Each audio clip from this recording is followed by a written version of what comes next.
See, slowly but surely, here we are. they will join us. And I will make sure everything is working. We're on the button at 2:00. I know, right? It's because Scott's home. My husband's home, so he has the baby. So there's no inevitable Daisy distraction. All right. I have to apologize right off the bat for coughing, hacking, wheezing. He's got a bad cough. There you go. Christy, I know it's been, I feel like I never get to see you anymore.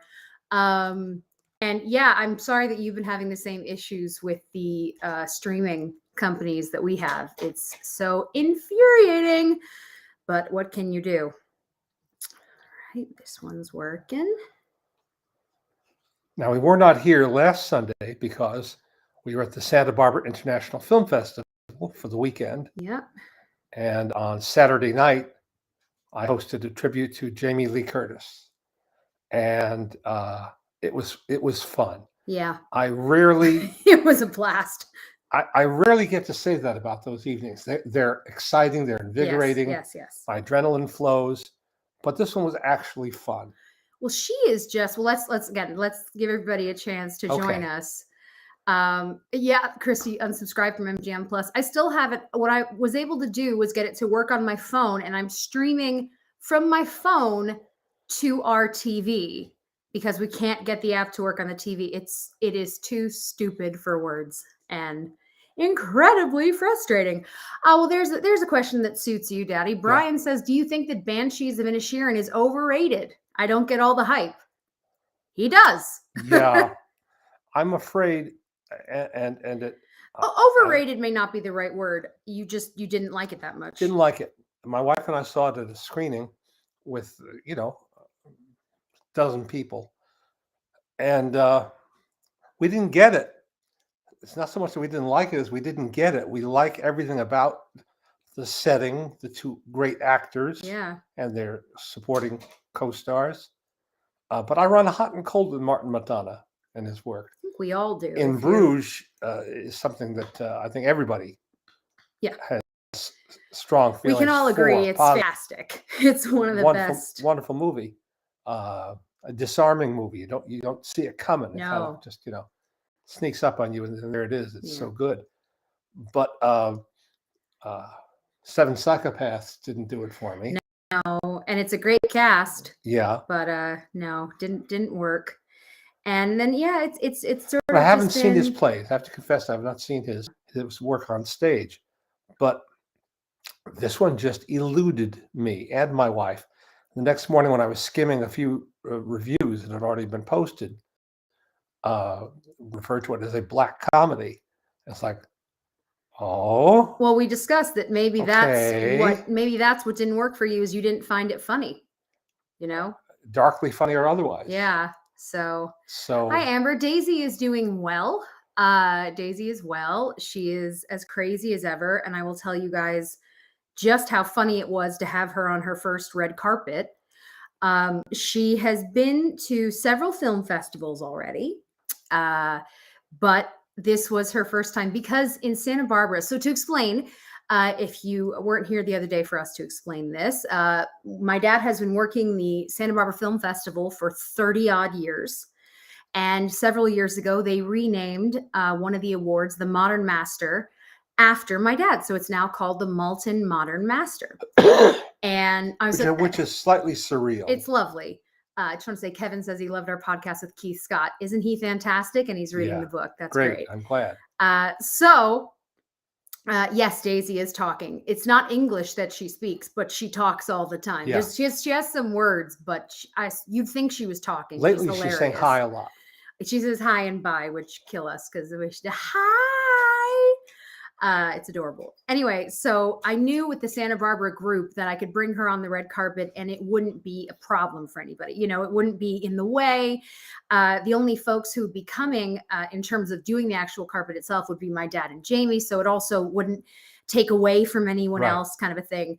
Because that's what I would never want to do, obviously, is I would never want to make it seem like somehow this small child is, in the way. But it was hilarious, and she went right onto that carpet and was laughing and smiling, had no problem with all the cameras, the flashes. No, she took to it like a duck to water. She was hilarious. And I have a great picture of there's a lovely family up there, the Conlins, and they do sort of the official Santa Barbara red carpet interviews.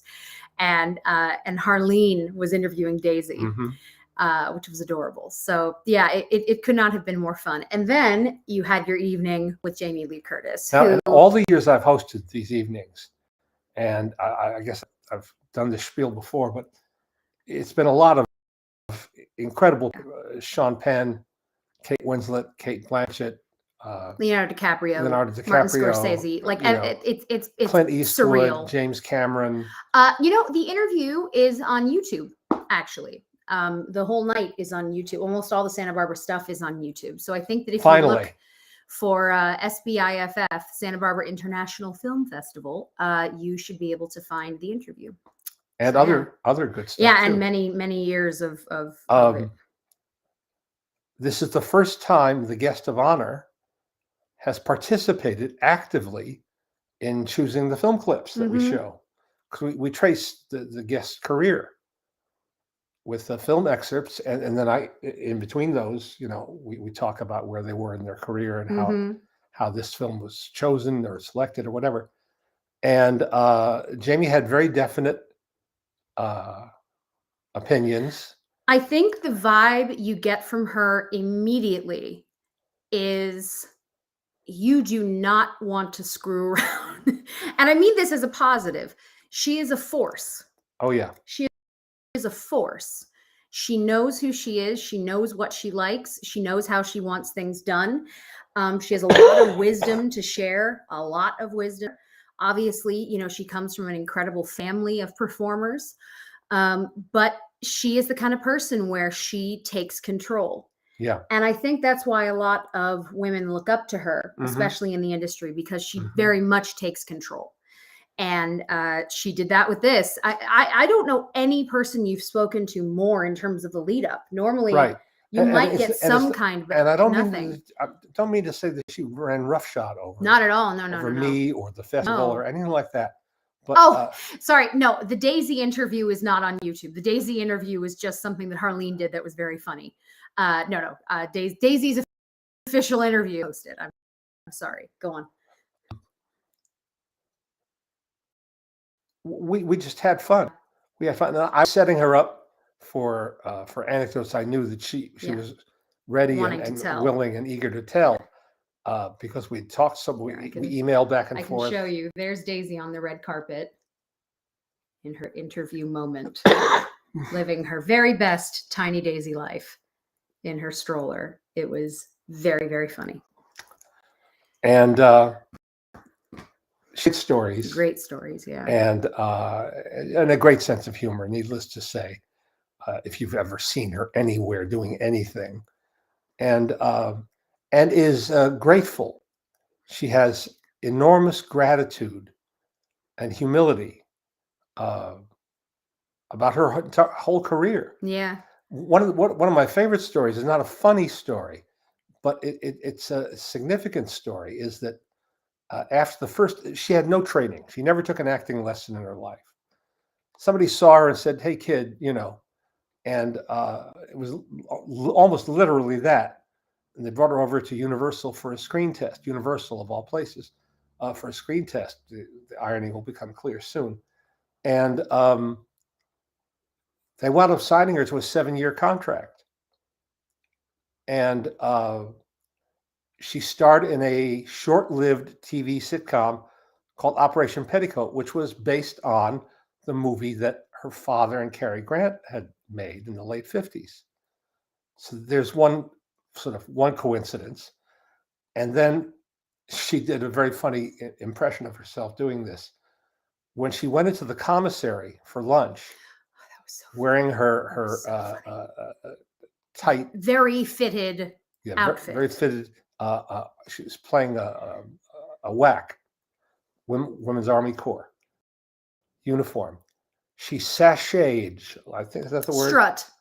Yeah, I'm going to say strut. She strutted across the entirety of the Universal commissary over to the table of her godfather, of Lou Wasserman, then the consigliere, as they used to call him, the power broker of Hollywood, the cheek, because he and his wife Edie were her godparents.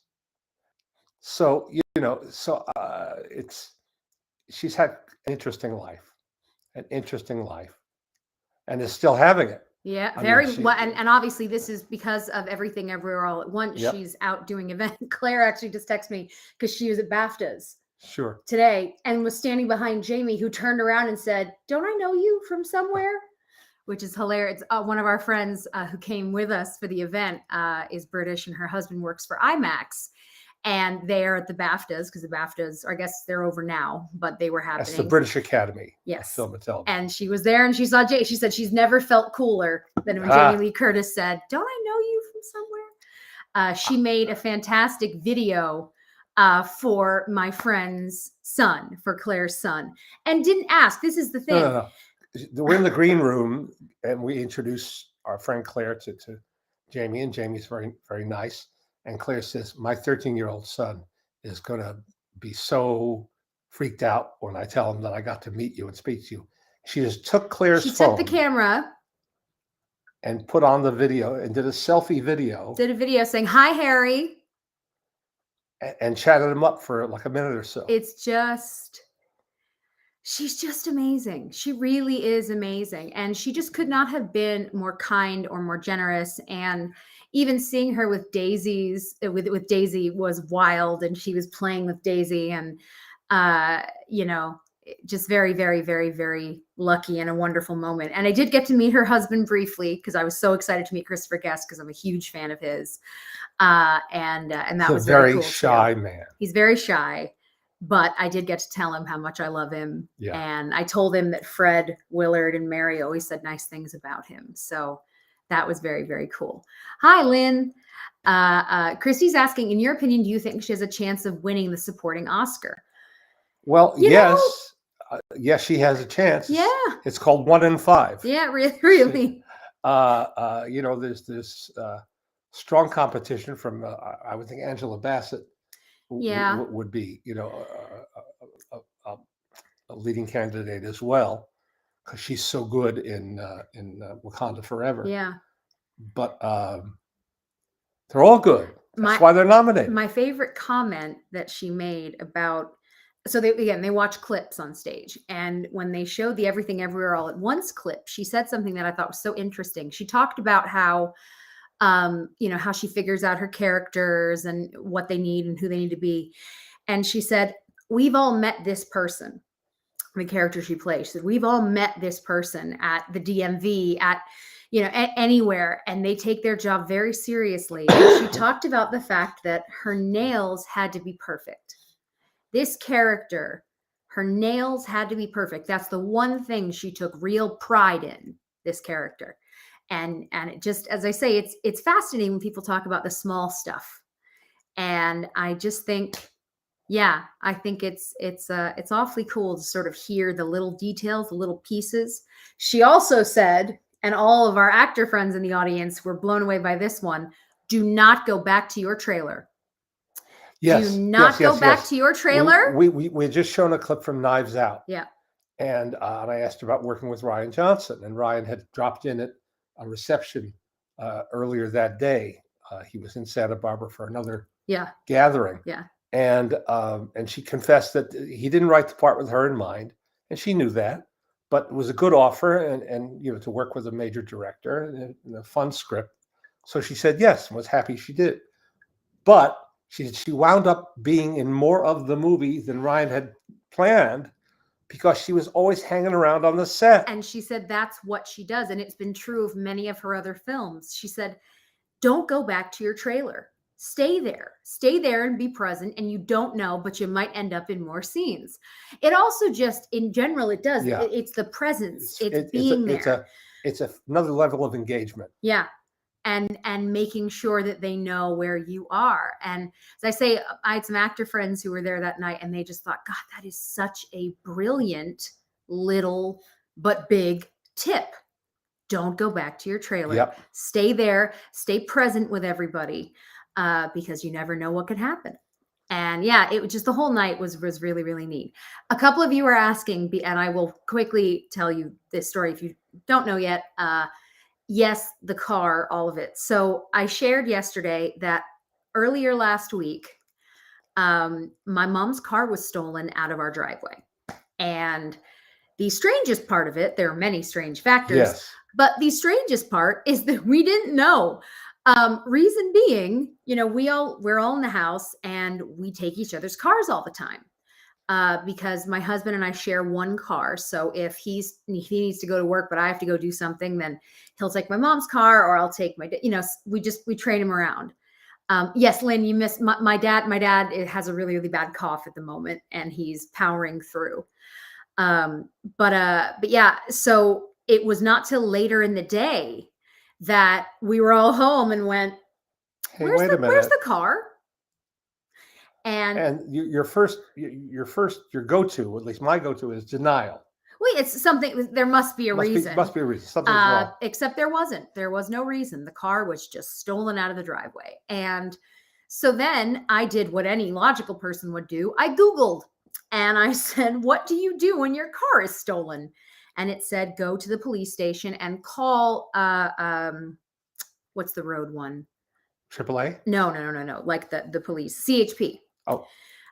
So call the highway patrol to let them know. So that's step one. You call them and you let them know. Then they transfer you to the police, and then you put they file it, and then they tell you to go to the actual police station to file in person as well. And that is what we did. So my mom and I went to the Van Nuys police station. And not easy to find. Not easy to find. That was new. That was a new experience. My mom and I was in my pajamas. We went and we were very lucky. The officer was very, very nice. And then you leave and you sort of go, okay. And my wife's first concern was for her favorite winter coat. She has a Burberry coat that she's had for probably 15 or more years, and she loves it. And that was in the car. And she said, "My coat." And that's the funny it's the little things. Yeah. I think if the car never came back, it is a car. First time, it's a leased car. Yeah. So that was also, we didn't know how that was going to work. Anyway, they found the car. My mom got a phone call in the middle of the night. They found the car, and it had been involved in a hit and run and was at an impound not far from us. So Friday, my mom and I went to go look at the car because we had no idea what state it would be in.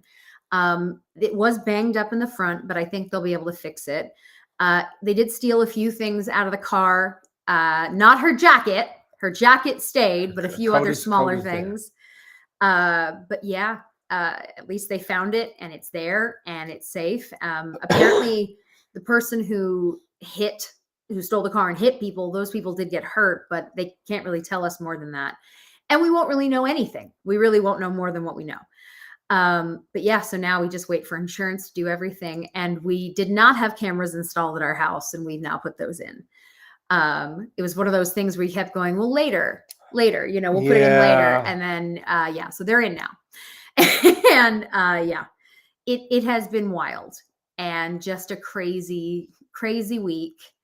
Emotional and crazy, because it's just you just can't really believe it. It's a violation. Yeah. A lot of people are talking about their catalytic converters. A lot of catalytic converters are being stolen underneath the car.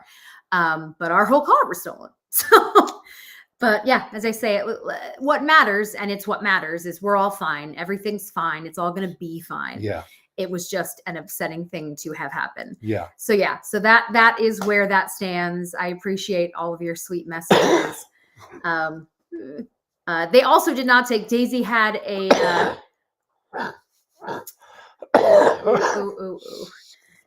Oh dear.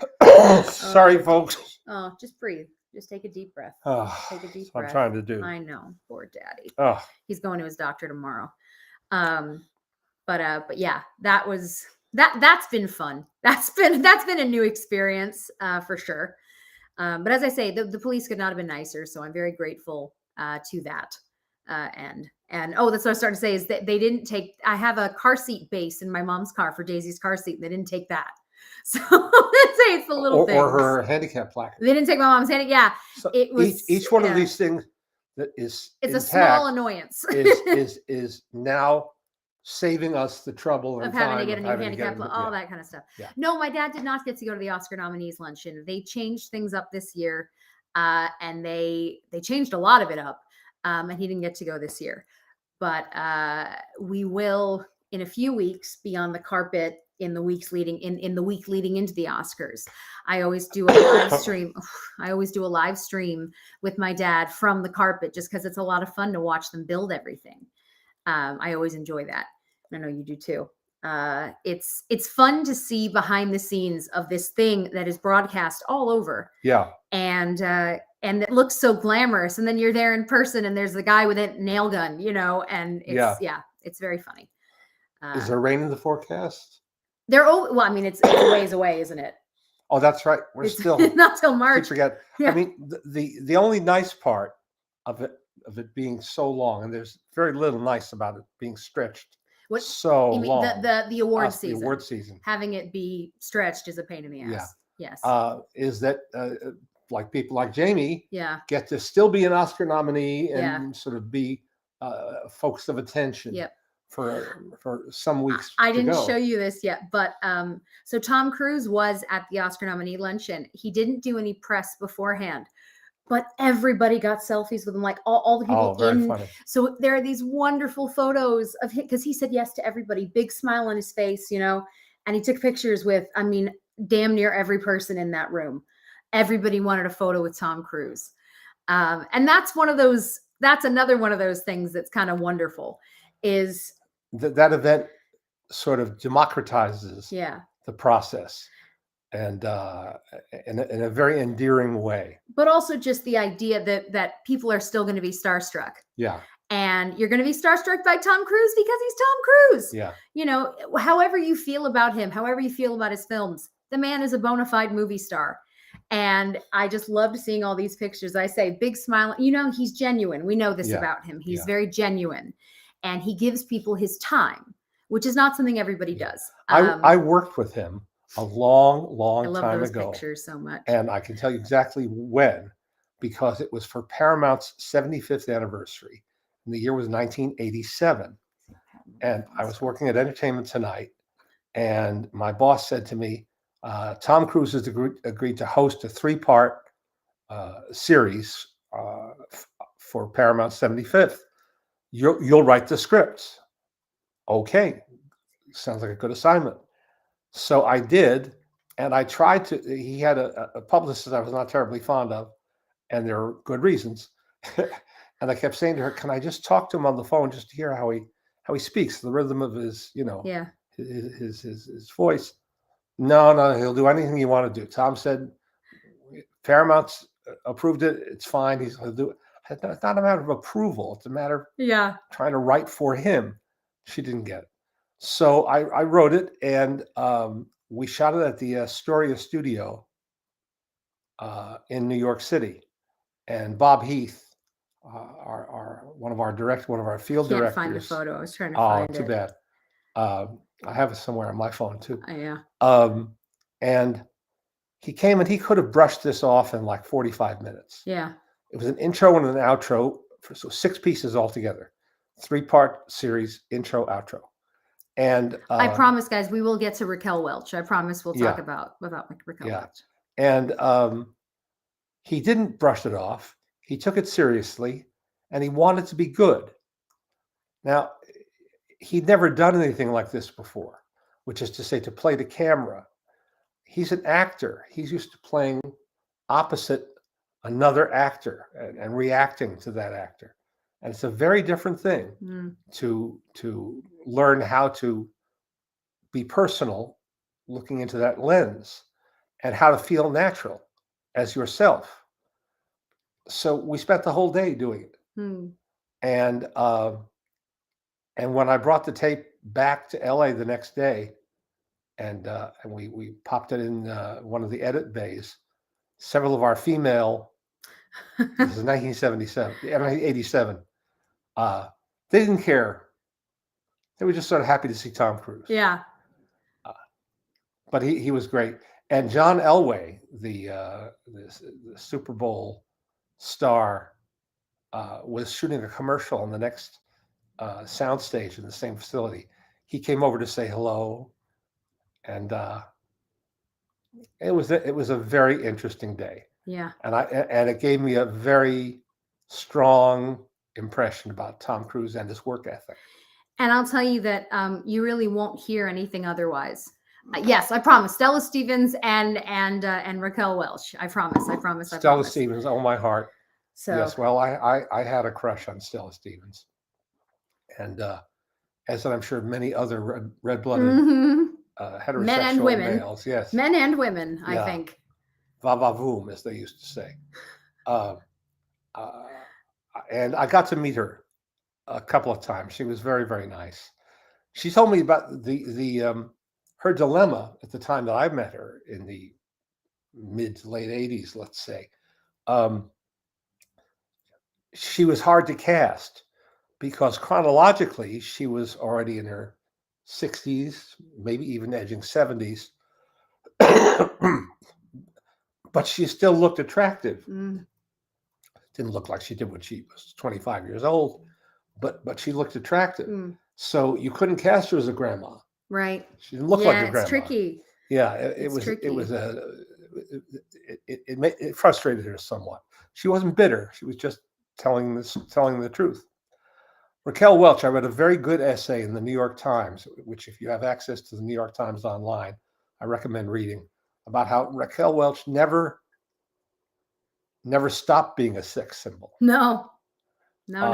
And sorry, Ben says, I think Leonard might be the last person to say va va va boom. Yes. I think it's probably been banned. But I still do the old fashioned what's his name? Awooga. That's mine. Yeah, the Tex Avery. Thank you, Tex Avery. Thank you. Anyway, sorry to lose both of those actresses in 1 week. I think Raquel Welch is again proof, like Stella Stevens, that age is just a number. As much as we say it, it's very true. She carried herself like Sophia Loren does.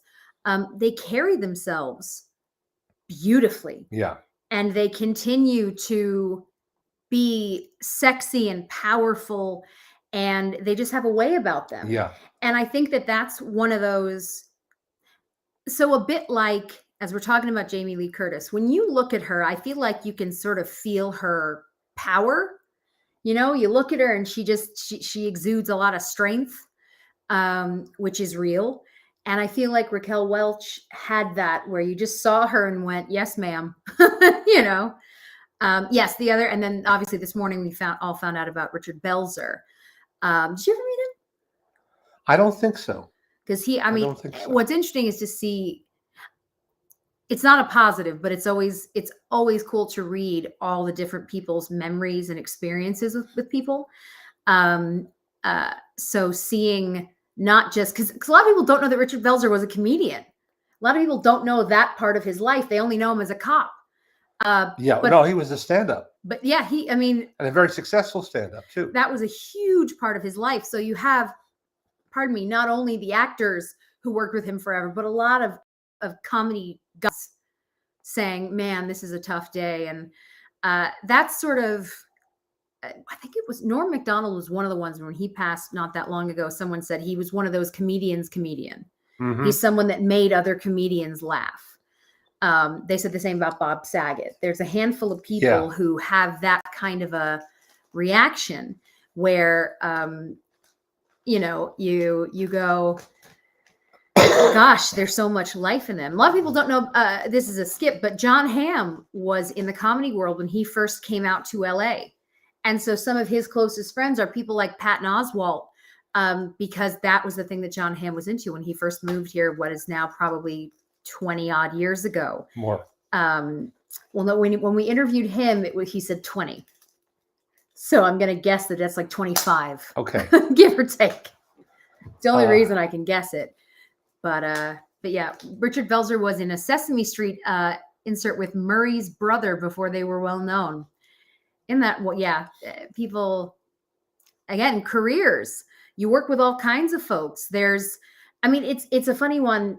For all the years of you teaching at USC, you've had some people with their very first film. Yes. You've had some people with their 60th film. Yeah. You have some actors where this is their first movie. Right. You have actors with this is their 100th movie. The other night we had our most loyal, yes, and a generous supporter among the USC alumni, Kevin Feige, the head of Marvel Entertainment, who came to my class, as he does ritually. Every single Marvel movie he brings to USC with to my dad's class. With the new Ant-Man versus Wasp.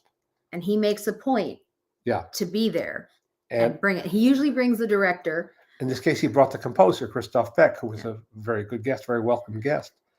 But Kevin is a straight shooter, and the most valuable thing I pass along to the students about him is that he grew up in New Jersey, and he had posters on his wall of his favorite movies.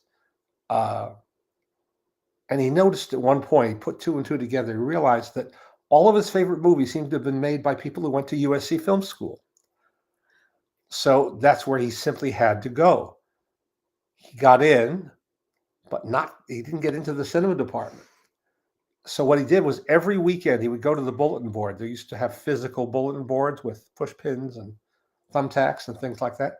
He would go to the bulletin board and volunteer to be on the crew of any student film that was shooting that weekend, and did whatever needed doing. He made himself useful. And finally, at the very last minute, at the end of his second year, he was accepted. And then he started learning, the education part. Yeah. Well, there are many things that make him great at what he does. But one of the main ones is that he is a fan. And so something that you always say to your students is he's one of the few people who could answer any comic book question and then any business question. So to have both in one person, to say, I taught my dad to do the comic book guy from The Simpsons because he gets those kind of questions too. Leonard, in the 4th page of your book, I noticed that there is a typo and there is a space instead of that kind of thing. He can answer all those questions. He can answer every question you have. And then you can say, okay, well, box office wise, and he'll talk business. It's just, he really is something. Yeah. Persistence is key. He wanted it. And I love that he runs Marvel, whether I love the movies or not. Right. Fanboy turned suit. Yeah. There aren't many. Who's never lost the fanboy part. No. Very proud of the fanboy part. Yeah. That's part of it. And I think it says a lot about him and who he is. When we showed Eternals, Chloe Zhao came to the class, having just had an enormous success with Nomadland. Nomadland. Yeah. With Frances McDormand, and in talking about the enormity of that film, Eternals, big weight, big responsibility, big overhead, big everything.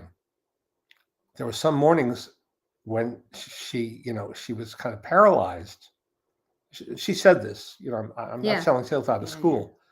She said she felt actually afraid to get out of bed and show up on set and go to work. And Kevin said to her, let me show you something. And he took out his mobile device and showed her how on social media people were already buzzing about this movie, which was still being made. He said, this is how people are looking forward to what you're going to do. Yeah. They're already excited about whatever you are going to give them. Yeah. And that was the inspiration she needed. And imagine having your boss, instead of yelling or being upset, he says, I chose you for a reason. Because that's something else that he's done that I don't know anyone else who's done something like this. Yeah. He keeps choosing indie directors. Now, that doesn't mean they've all been indie directors, but to choose someone like Taika Waititi, who now people know, but a lot of you didn't for a very long time. You know, he's someone we've championed for years. And then, you give him something like Thor, and suddenly people know who he is, and it's a big deal. But there's a lot of those. There's a lot. He's chosen people that not everyone else would have thought of, and it's because he is such a thoughtful person. One of my students said, "What's your secret sauce? How do you keep the continuity of the Marvel Cinematic Universe? How do you keep it fresh?" With all, and now they're doing TV shows by the bushel, as well as feature films. And he talked about the team that he's built and the infrastructure, pardon the expression, of Marvel. And then I said, the secret is sitting right here. It's him. It's him. It's leadership. Yeah. And it's leadership that's willing to take big swings and big risks. Yep. And sometimes when you take big risks, you risk failure. So not every film is a home run. No. But at least you tried something different. Yep. And as I say, it's not like we love all the movies.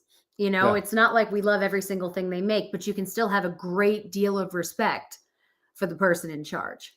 I just want to mention somebody else did bring up Tom Luddy, another person that we lost. Gosh. Well, this is a big loss because Tom, who worked in the Bay Area for many, many years, worked for American Zoetrope for Francis Ford Coppola's company, and produced a number of movies there, like Hammett with Frederick Forrest and others that I'll get the credits wrong, so I don't want to.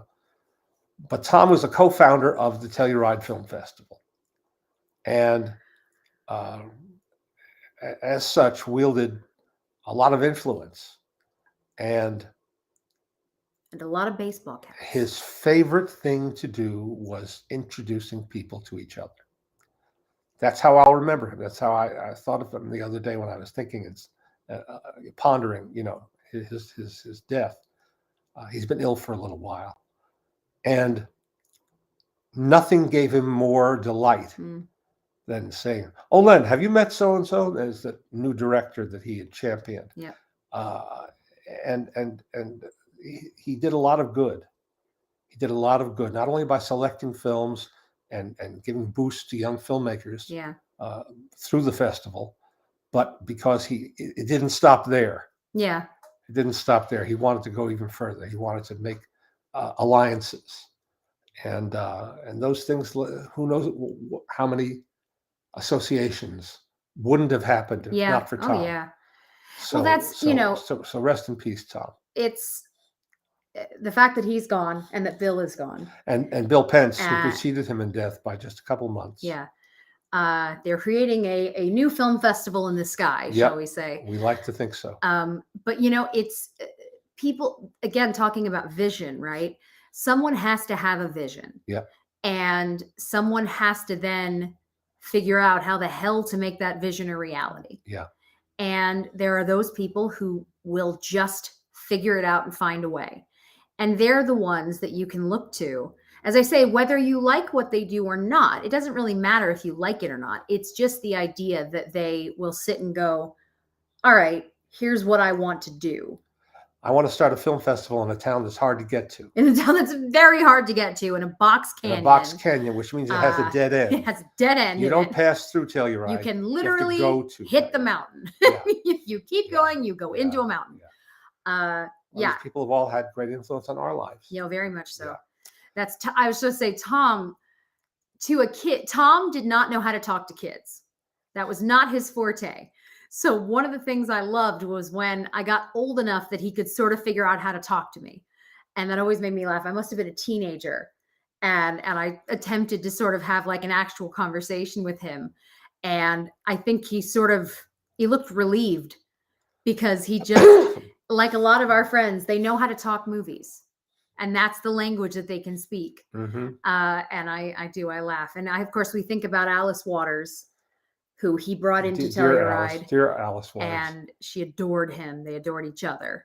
And he was instrumental in helping her open her first and famous restaurant, Chez Panisse. Yeah.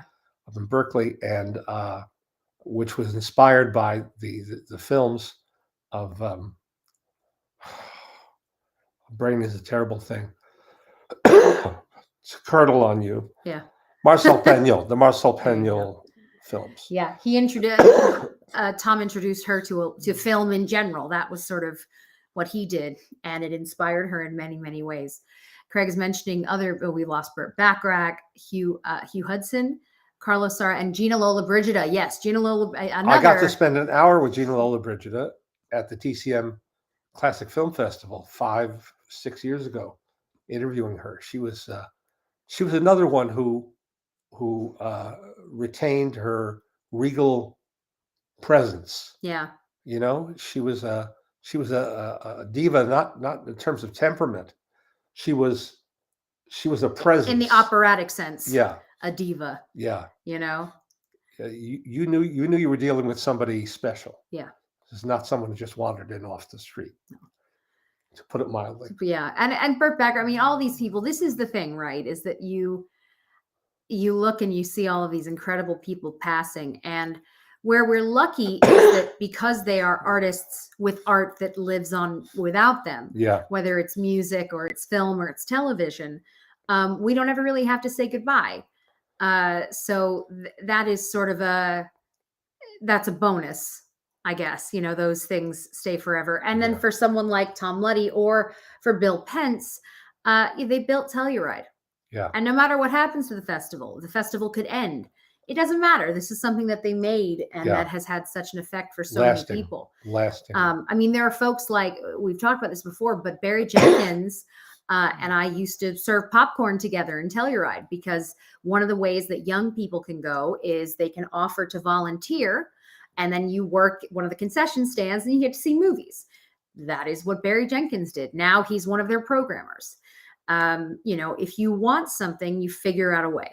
Yeah. And I met Burt Bacharach just once when I was covering a premiere. I don't think it was one of the Austin Powers movies, maybe. But he had sort of come back into vogue. Yeah. Because of Austin Powers. Yeah. Come back into fashion. And I said, "Are you enjoying it?" And he looked at me and he said, "Yes." Yeah, of course. Oh, that's so funny. I do love that. Let me grab some of your questions. Ryan is saying, are you excited that the Maltese Falcon is coming to 4K Blu-ray soon? And would you say that it's one of your favorite Humphrey Bogart films? Yes, and yes, emphatically yes. And I saw it not that long ago with an audience on a screen, and it still plays great. So I have no hesitation in recommending it. That's always such a good feeling, isn't it? Yep. When something doesn't die on you. Yeah. Because that's something that, it is always tricky. Going back and watching something that you haven't in a long time. We just interviewed Bob Ghazali. That's our newest episode of the podcast. Bob Ghazali, who is the president and CEO of the American Film Institute, AFI. And he has wonderful stories. But you talk about, sometimes you go back to watch something and go, yee. And at the same time, you can watch something later and say, oh, I loved this. So, you never know how it's going to kind of end up. And that's time, isn't it? It's at different times, you're going to be affected by different things, and you really can't know beforehand, 1 second. If you could pick your favorite Three Stooges film with each of the 4 Third Stooges, which would they be? It's the wrong day to ask that.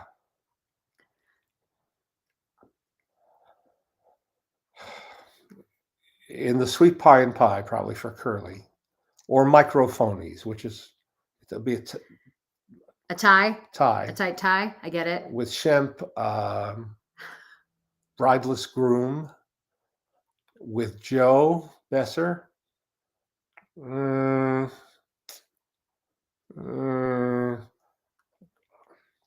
get back to you on that one. All right. Can you recommend any of the Oscar-nominated short films from last year? No, I must say.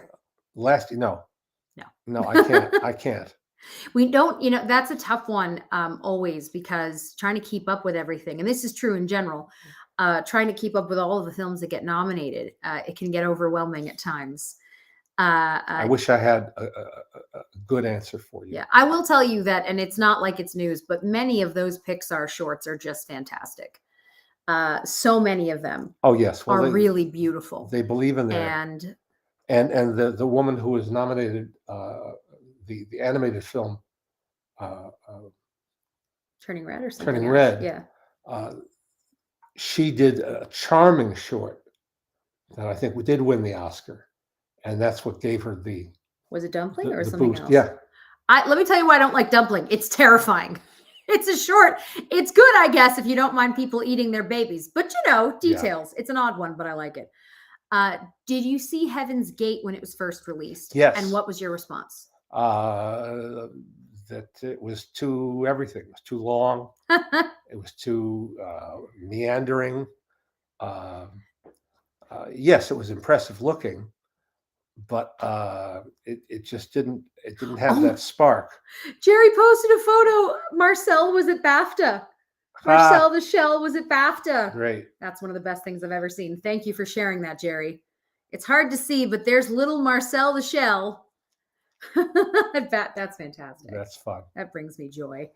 My favorite new find is the Phantom Carriage. Over 100 years old, and you can see the innovations in effect, narrative and editing, and countless films that followed it. Just a remarkable piece of early filmmaking and a joy to watch for the first time.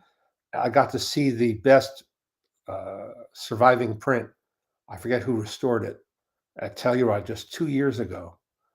Really impressive. Really, really impressive. I asked everybody what's the best thing they've watched recently, not necessarily new, just the best thing you've seen recently. Barry says he's looking forward to seeing The Third Man at the Academy Museum on Wednesday. Nice. Timothy says he received his Blu-ray of Von Ryan's Express this week. Watched last night, trying to catch old war films I missed. Last week was The Eagle Has Landed. Victoria says she loves when they play My Man Godfrey, which I know is something you and Mommy enjoy very, very much. One of my all-time favorites. The Leonard Maltin interview during the online Jack Benny fan club convention. Yes. Oh, thank you. That was fun. You forgot, and then came in and went, I've got to go hang out with all the Jack Benny people. And you had a blast. Had a great time. You had a blast. Who doesn't love talking about Jack Benny? We do. We watched 4 Weddings and a Funeral again. So good. For the first time in about 20 years. Still love it. Also watched Captain Blood for the first time in over 40 years. Wow. Flynn and de Havilland, love them. Always have. Yep. What could be bad? Jonathan's saying, do you have a favorite Nickelodeon movie other than SpongeBob? I don't even know if you've ever seen the SpongeBob movies. No. I haven't seen them. No. Trying to think what specifically Nickelodeon. Really, I think I've probably seen those more than you have. Well, way back when, Doug, they did a Doug movie. Did they do a Doug movie? Yeah. I didn't remember that. I love that show. Yeah. Yeah, Nickelodeon had some good ones. I will always love Good Burger. I will love Good Burger till the day I die. Just before Harriet the Spy. Yes, absolutely. Yes. Just before I came downstairs, I found a box in my closet that I actually haven't opened, maybe since even we moved here. Yeah. And it's just labeled. What were the tiny? Is that where the little bitty reel things came from? No. Daisy had them. Yeah. That's how we found them, Mommy and I. My child was eating They belong, something. they're little cartridges with 8mm film clips in them on a loop. And they went with a plastic device that you could hold up to an eyepiece. No kidding. And you have the device? Like I had the device, but it stopped working. Okay. Maybe we need to look on the internet. You can repair. Yeah. Yes, just say she came over with them, and I said to Mommy, "What are these?" She thought they were pencil sharpeners. And so here on a piece of string, which is intended to be part of it, because you can see the hole punch, is something that says Universal Films trademark. If you saw the new M. Night Shyamalan movie, Knock on a Cabin, and I don't recommend that you do, he used the 60s Universal logo at the beginning for no apparent reason. Well, on the reverse side, it says Motion Picture Exhibitors League of America, Delegate, New York, July 7th through 12th, 1913. There's Universal. That's nuts. Ephemera from 1913. Someone just asked how the Dick Tracy interview came to be. Yeah, well. Because when Warren Beatty calls, you say yes. It is actually a sequel. It's a sequel to an interview I did with 13 Warren years 13 ago. years ago, when he wanted to establish or he has to. Yeah, Legally, he has to reestablish his rights to the character Dick Tracy. And every 13 years, he has to do it. Now, he doesn't intend to play Dick Tracy again, but he's thinking that he might want to produce a Dick Tracy TV show, a Dick Tracy movie, who knows what. And he had this wacky idea. The first time around was having Charlie Rose interview Dick Tracy, not Warren Beatty, but Warren Beatty in the guise of Dick Tracy. And his production partner was Walt Disney Home Video. And I was doing my Walt Disney Treasures then. And the fellow at Disney Home Video said, "You don't need Charlie Rose, get Leonard." So they got a desk that looked like Charlie Rose's and lit it like Charlie Rose's PBS show at the time. And he brought in Emmanuel Lubezki, famously known by his nickname Chivo. A very famous cinematographer. Yeah, award-winning cinematographer, to shoot it. And that was weird. That was real weird. I mean, it was fun. My favorite was, you remember that he kept driving over the car? He shot that like 6 times. Yeah. Speeding over, and that was nuts. Warren believes in doing things all the way. All the way. And over. And that's not telling tales out of school. It's well known. And you and Ben Mankiewicz had quite an adventure a few weeks ago filming this thing. Because it was filmed in real life, even though I didn't realize it was meant to look like Zoom. People asked if they were in this. Yes, they were all together in real life. They were all there. And when you came home, you pretty much just collapsed. Yep. It was a very long day. Now, that Universal thing was from 1913. Yes. Jump ahead a number of decades, and you find yourself with a Ocean's 11 $11 bill, Sammy not accepted as currency, with Sammy Davis Jr. on the front, and it says Entertainment Certificate, Ocean's 11. A sure bet. The big number coming up in motion picture entertainment is Ocean's 11, a Dorchester Productions. Frank Sinatra, Dean Martin, Sammy Davis Jr., Peter Lawford, and Angie Dickinson, a Warner Brothers picture. On the back, it's got a little stamp. Printed in USA. So. Another nice piece of ephemera. Yeah.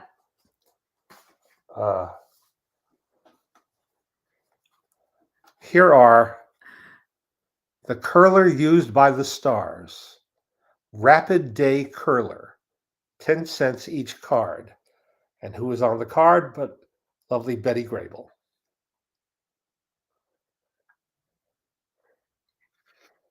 So you can see there she is, and there are the little curlers attached. My dad really likes to collect stuff like this. So we have toothpaste in its original display. You have some makeup stuff in its original display. I love these in particular. I love all this kind of stuff that you have. Here's a British jigsaw puzzle. Where are the razors? Where's the large razor thing? Yeah, it's behind the bar. There you go. Not far from where we're sitting. A puzzle? A little puzzle. British jigsaw puzzle of Britisher Charlie Chaplin. Yeah, Chrissy says you need to pop these in and give him a try. I agree. Yeah. We'll give him just a tiny curl in the back. No, Jonathan, the Candyman, one of the nicknames for Sammy Davis Jr. from one of his hit records. One of his hit records. That's why they're calling him that. This is not in very good condition, I'm afraid. But it's a bookmark for Northwest Passage, Spencer Tracy, based on the book by Kenneth Roberts. See the movie, read the book. I used to do that as a kid. That's how I first read Charles Dickens, because I fell in love with the movie of David Copperfield. Wow. Ripped from history's most turbulent pages. The story that held 10 million readers in spellbound wonderment. Cast of something in thrilling Technicolor. It's the best kind of Technicolor. Yeah. can't read all of it. Northwest Passage, Spencer Tracy with Robert Young, Walter Brennan, Ruth Hussey, Nat Pendleton, and then it gets blurry again. But you know what? Yeah, I see that. This part's not blurry at all. If I pull that off, do you want me to pull that off? Yeah. Well, let's see if it works. Yeah, it does. Okay. I think someone just put that on for protection. Mm-hmm. Maybe even you. Yeah, now you can see the whole thing. Cast of thousands in thrilling Technicolor. There you go. So I'll show you again now that I've pulled that plastic stuff off. You can actually see it better. And it does have a whole thing on the back, but I'll bet if we peeled that off, you'd be able to read too. And this is what they call a warehouse find. Every now and then somebody opens a box or a box inside a box, and finds something that's been unused, untouched for 30, 40, 50, 60, 75 years.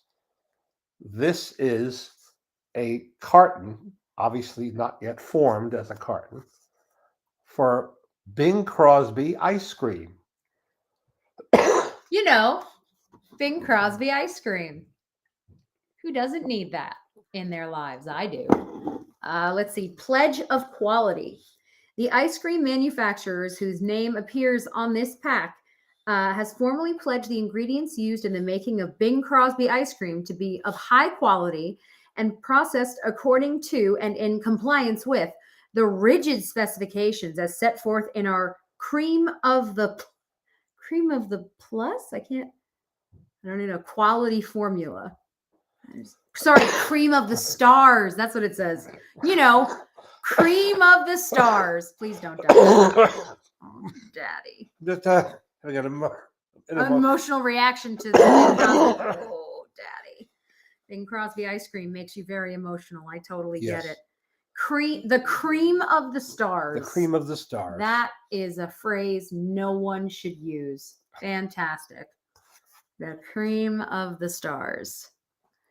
Someone got paid a lot of money to come up with that. That's true. It wasn't us, but somebody did. got paid a lot of money. And I just skimmed the top of that box, so there's more to come. Oh boy. And boy. Who knows what other goodies are lying. There's, as I say, I love your stuff. I love all your advertising stuff. I think that's my favorite of everything that you do collect. I love your advertisement stuff because it's so much fun to stare at. Plus, frankly, I don't know how the hell it survives the way it does.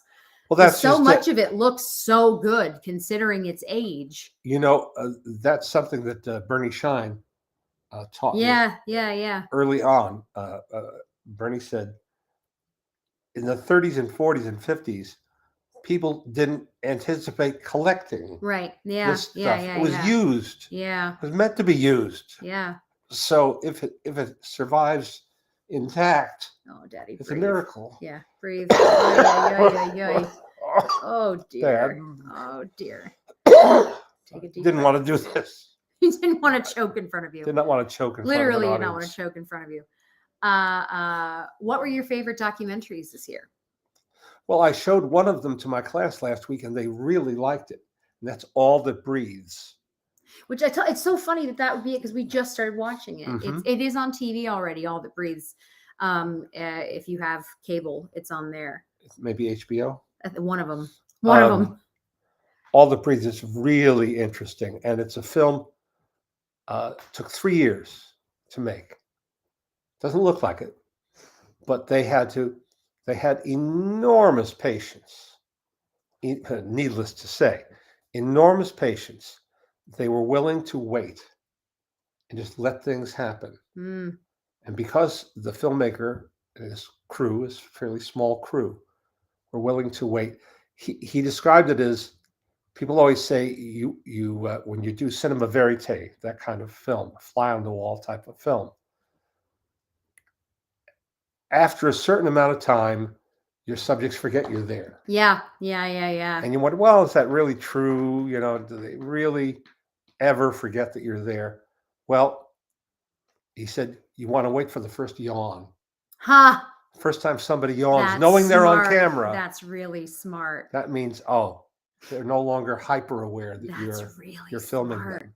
Jeez. And I never heard it put that way. But it's perfect. Yeah, it's a perfect explanation. And the director was very articulate in talking about how he went about. He threw away 6 months of footage because they've been shooting it handheld, and he decided, no, this should be a more formal looking film.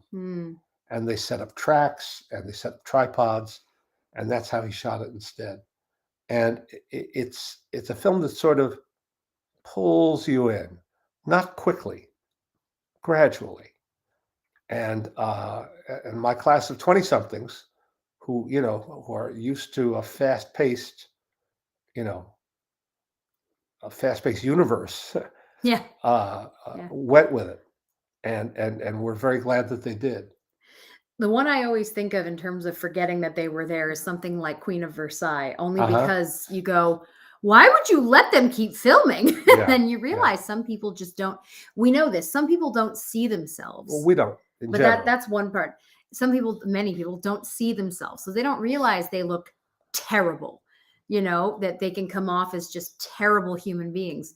I realize that whenever you watch, I watch this show called Below Deck, and it's on Bravo, and it's people who work on these luxury yachts. And sometimes the guests who come on who are filmed can be horrific. And you just have to know that they did not understand.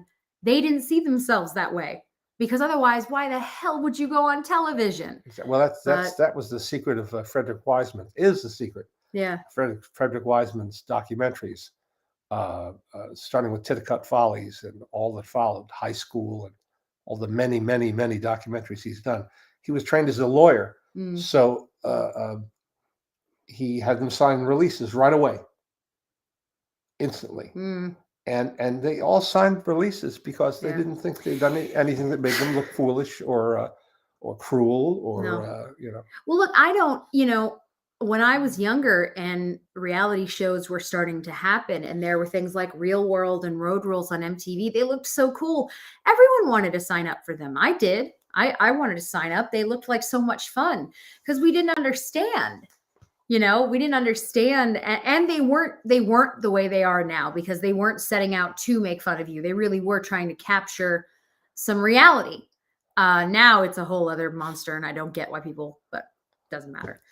What you got? Well, I just want to show two books. If this technology had existed when I was a kid, I don't know what I would have done. I started a fanzine, an amateur magazine, when I was 13 years old. No, Christy, because HBO Max keeps crashing, but I want to watch the new show. There's a new Queen of Versailles show on HBO Max, and I really want to watch it. Continue. But G. Michael Dobbs, who I've known casually over a long period of time, has self-published what looks to be a really interesting book about the Max Fleischer studio, and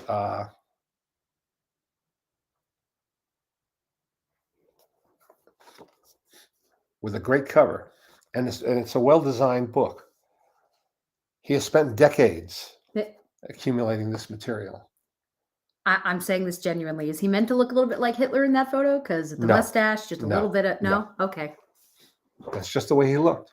Like Hitler. Small mustache. No comment. And another decades in the making is my old friend Frank Thompson's new book, The Complete Beau Geste. And you can see from the thickness of the book... Not the incomplete. It is the complete story of how Percival Wren's novel was first filmed, and then filmed again, and then filmed again, and then filmed again. And it has a beautiful piece of art, commissioned artwork of Fort Zandeneuf. And it's only from watching the silent film version of Beau Geste that I learned about a Viking funeral. And that silent film is not widely available. Maybe there's bootlegs of it out there now, but it's such a wonderful film. And I don't really care for the 1939 William Wellman remake with Gary Cooper, and that's the one that people get to see. I wish they could get to see the 1926 original with Ronald Colman and a great cast, and with Noah Beery Sr. Yeah. as the villain. And I interviewed Noah Beery Jr., and he remembered visiting his dad on location in Yuma, Arizona, and that there was a certain point where cars could not go any further because the desert set was intact, could not be messed with. At least anyway, some things get saved. Yes. You know. So if you're interested in either of those topics, Max Fleischer or Beau Geste, go online. You'll find them. Yeah. CD says that it's not HBO Max, it's our internet connection. If that were true, then Prime and Netflix and Hulu and all the others wouldn't work as well. We watched Peacock for the first time. A good friend of mine works for HBO Max, and he has a problem because his is always glitching, and they can't fix it there. So no, unfortunately, there's just a lot of issues with the streaming platforms, and it's very frustrating. We were watching Ryan Johnson's new series. Poker Face. Poker Face. And it took 6 tries to get Peacock to load. Yeah. And then it was buffering. I know. All the time. That's what HBO Max does. It just buffers for 12 years. It makes you crazy. Last thing I do want to bring up, because several of you were mentioning it and you asked in comments as well. More and more stuff is being taken off of streaming platforms. And many things that are not, it's not even like they're old. You didn't watch Mrs. Fletcher, I don't think, the Nicole Hollow Center, Catherine Hahn. You can't watch it anywhere. You can't watch it anywhere. Somebody posted about it today. You can't see it anywhere. There's so many that are doing this where they just sort of disappear. It's also incredibly frustrating, of course, because some stuff changes its home. So you can watch such and such here, but not here. You could watch this here, it gets moved over here. And it always comes back to the same thing. People are always asking, what do you think about physical media? Why? If you're asking why it happens, follow the money. Yeah, right. Because rerunning some of those shows costs them money. Yeah. Costs them considerable money in residual payments to the actors, the director, the writer, and possibly the producers as well. So HBO Max, which is part of the Warner Media empire that is desperately trying to save billions of dollars, not millions, billions of dollars, is going to extremes and taking things off the air that cost the money. Harry Potter disappeared as we watched it. Yeah. My husband and I were marathoning them because we hadn't watched the early ones in a long time. And we finished the second one, and then suddenly they all disappeared. Like, we were looking at them and they disappeared. And I started joking about it being a magic trick. But it wasn't a magic trick. They were just gone. Now, obviously, seeing the Harry Potters is not hard. They exist all over the place. But yeah, but this is why every single time people say, but what about physical media? We will never give up on physical media. I will never trust ever that everything's going to be where I want it to be. I will always try to find it. Somebody sent me a link to an article the other day. I don't know where it originated, on 7 Oscar-winning films that you can't stream. Yeah. A couple of them are films that you can't find anywhere, like the Porgy and Bess with Sidney Poitier and Dorothy Dandridge, which the Gershwin estate keeps out of circulation because they don't like it. Mr. Poitier didn't like it. Not very many people were happy with that film, and they're keeping it under wraps. It could be made available, but it isn't. It's one of those things.